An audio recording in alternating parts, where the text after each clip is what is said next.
Hey guys, what's up, and welcome back to 8 Ball Sports. And it has been 8 months since the last time that I've said that, and it's exciting. I'm happy to be back. I do apologize for not posting for 8 months, but I feel like the main uh, kind of games my channel's uh, like the main sport my channel is based on is college football. And of course, college football ended about 8 months ago. But college football's back, and I'm so excited. And I am an Ohio State fan, and the first one I'm going to make over the 2018 season is going to be the Ohio State versus Oregon State game. So I'm an Ohio State fan, but I do these over pretty much all the big games that happen in the week. So I'll probably have one over the Auburn-Washington game, probably over the Alabama-Louisville, and then probably a few other games, maybe the West Virginia-Tennessee one.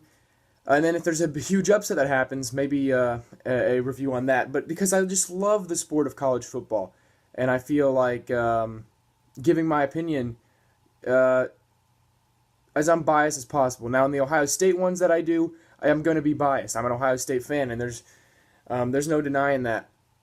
So, Ohio State versus Oregon State, OSU versus OSU. Ryan Day's first game as our acting head coach, which will have to be for the first 3 games of the season. Um, but let's get into what I thought we did really well. Obviously, putting up 77 points in a game says that you did something right. Your offense was very dynamic. Dwayne Haskins had a heck of a game, and I think he's a future.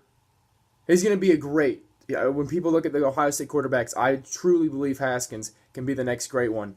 He had 5 passing touchdowns, but two of those were like little flick passes to a receiver coming in motion across at the goal, like in the inside the 10. So, they count as passing touchdowns, but when you really look at them, that really did not require any skill. But his other 3 were all very good passes. I thought our receivers had really good games. Terry McLaurin with 2 receiving touchdowns.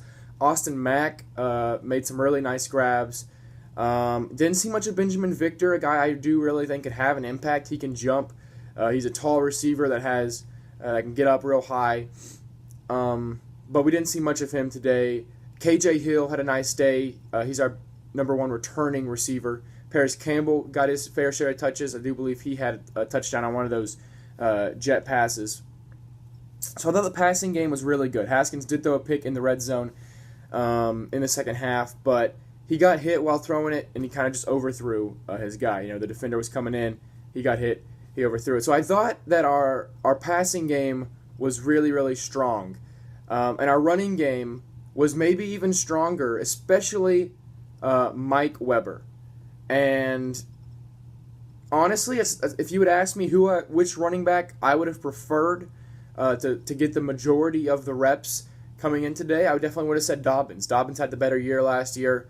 Weber struggled with injuries, but Mike Weber came out and put up a 4-touchdown performance, 3 on the ground. He did catch one of those. He got the other jet sweep as well. On only 18 carries, 182 yards, I believe. I don't have the stat sheets in front of me. This is just trying to remember from memory. The game did end about an hour ago. I've been watching some Penn State, Appalachian State, and some Tennessee, West Virginia, and some, of course, Auburn, Washington since then. So I feel like now it's halftime for most of those games. Now's a good time to make the video. But anyway, getting back to the point, Mike Weber coming back and proving, his Big Ten Freshman of the Year award was not a fluke. He had a down year last year, but this guy is still really dynamic. And then J.K. Dobbins, I don't know his final stat line. He didn't really have a huge explosive run, it seemed like, in the game. But he had a solid game. He did what J.K. Dobbins does, which is get 6-7 yards a carry every time. I don't think he probably passed 100. If I had to guess, it'd probably be somewhere around like the 10 carries for 60, 70 yards. He did not have a touchdown. Also, just really all of our backups. Martell, we brought him in the second quarter, which I thought was really early. Obviously I think all Ohio State fans are excited about what Martell could bring to the offense this year and definitely in the next couple years. But he didn't look great in the second quarter. We kind of just handed off. But then when he did finally get some reps, he did look a lot better in the second half. Now, granted, it was against an Oregon State defense that was tired. They were probably throwing out some backups out there as well. But he looked good. He looked a little more confident in his arm. He has a good arm. Just needs to, maybe get a little more accurate. And, of course, his legs, probably the most dynamic thing about him. I think he could, he has a Braxton Miller feel to me. He has the arm of Miller. Miller could heave a football 60 yards down the field. I think he's got to get a little more accurate, but with his legs, he's going to be an explosive player. Not this year, though. I think this year is going to be Haskins' year to do it. So that's what I liked. Backup running backs, I'm blanking on their names, but they each had a rushing touchdown. I think Snead maybe is one of them, and then the other guy, I can't remember. But they had the touchdown to make it 70 and to make it 77, running it in. The second guy was on a 4th and 1 where he broke a tackle in the backfield and ran it in. And Tate Martell tried to throw a little lead block in front of him. So I liked seeing that. Our backups are trying to fight for that spot. They're giving it their all. But what I didn't like about the game was the secondary and the linebackers on defense. The defensive line, I guess I'll continue to talk about what I liked. Nick Bosa recovered 2 fumbles, had 2 sacks. I think he had somewhere in the 4 or 5 tackle range. He was an absolute monster. This guy has a very real chance of being the number 1 overall pick next year in the NFL draft. He's that explosive. People are saying he's even better than Joey Bosa. I don't know about that. I feel like we hear that a lot. We hear a lot of times, the younger sibling's better than the older sibling. But Nick Bosa proved why he is going to be a top-tier talent in the upcoming draft in just one game today. Draymond Jones had 2 sacks, which doubled his total from last year. He's a kind of our defensive tackle type guy. Chase Young started the game off rough with 2 false start penalties, but picked it up. He got some pressure, got some quarterback hits. I don't know if he actually got a sack recorded or not. Robert Flanders had a sack, I do believe. He's a big guy. He can stuff that run defense. Also, I thought our offensive line did a really good job. They opened up holes for Weber, and they protected Haskins. I don't even know if Haskins got sacked. If he did, it was only once or twice. It was only once. I don't think he got sacked twice, but that offensive line did a really good job, and we're replacing some key parts in that offensive line. But let's get to what I didn't like.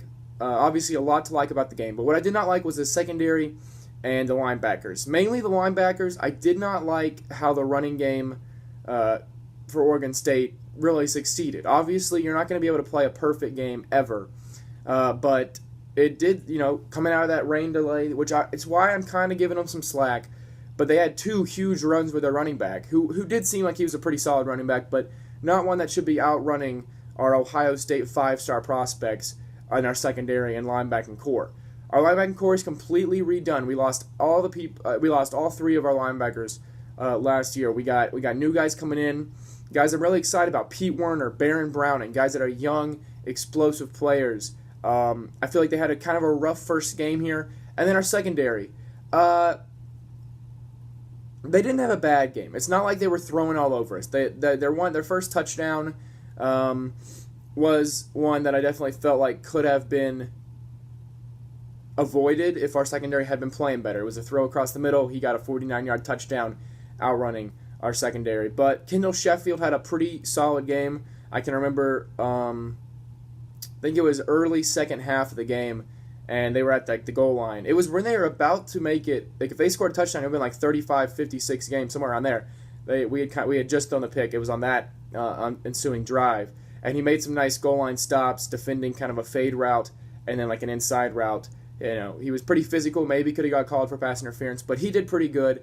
Okuda, I didn't really notice him. I didn't really see a highlight play from him. Same with our safeties. I really didn't notice them. They just kind of seemed to, they'd make a tackle here and there. But they didn't make any standout plays, which, again, is not necessarily bad, but we did allow 31 points to an Oregon State team, which shouldn't happen, because when we play an offense like maybe a TCU, like a Penn State, a Michigan, we're going to have to step up on the defensive side of the ball. Offensively, we looked great. Not worried about that. Defensively, got to work on the run stop and work on our secondary a little bit. Defensive line, though, is fantastic. Now, for Oregon State, I do give the other team's view. I think you guys have a lot to be pleased with in this game. You put up 31 points on an Ohio State defense that is going to be pretty good, probably a top 25 defense in college football this year.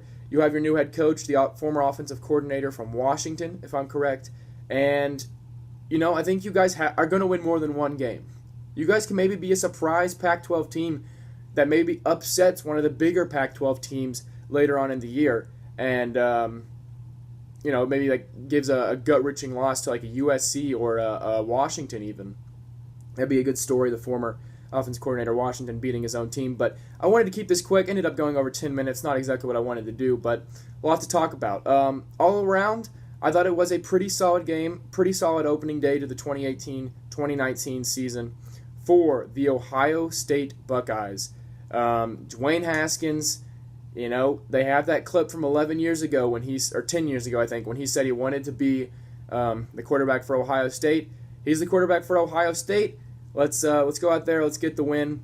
Let's keep winning these games. Rutgers, I think, shouldn't be a problem next week. And then we'll have a big game against TCU, which will hopefully be an exciting one. We'll have to wait and see for that. Expect more post-game videos coming later.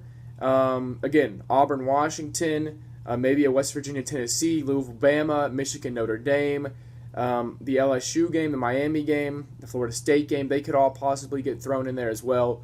If it's any like two Power 5 teams, decent Power 5 teams playing, there's a chance I could do a video on it if I have the time. So be sure to subscribe to the channel so you don't miss those. And leave a like on this video. Put down in the comment section down below. I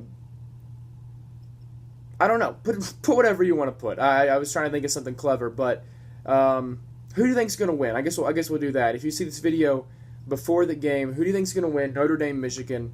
Lee Corso chose Notre Dame. I think Michigan's going to win personally, and we'll have to just wait and see. So leave your opinion in the comment section down below. Leave a like on the video if you enjoyed, and subscribe to the channel for more post-game analysis on college football.